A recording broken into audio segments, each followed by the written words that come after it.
নমস্কার, বেলি রান্নাঘরে আপনাদের সকলকে স্বাগত জানাই। আজ আমি কি রান্না করেছি চলুন একটু শেয়ার করে নিই। নিয়েছি বাটি ছাপিয়ে ভাত, একটা কাঁচা লঙ্কা, একটু ঘি আর একটু লবণ।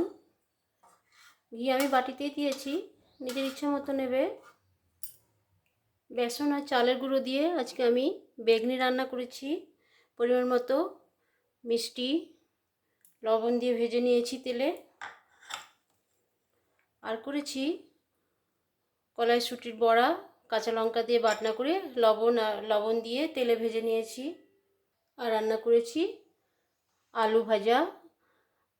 এটাও আমি বেসন আর চালের গুঁড়ো দিয়ে মাখিয়ে চপের মতো বানিয়ে নিয়েছি। পরিমাণ মতো লবণ মিষ্টি দিয়ে তেলে ভেজে নিয়েছি।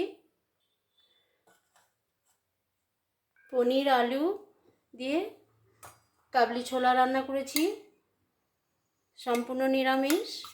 জিরে আদা বাটা, ঘি, গরম মশলা দিয়ে। এটাও বেশ ভালো হয়েছে খেতে।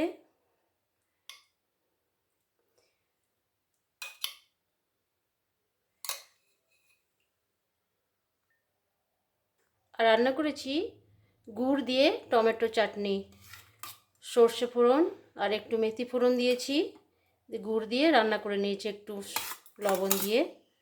বেশ ভালো হয় খেতে। তো আজকে থালি কেমন লাগলো ছোট্ট একটি লাইক, কমেন্ট ও শেয়ার করবেন।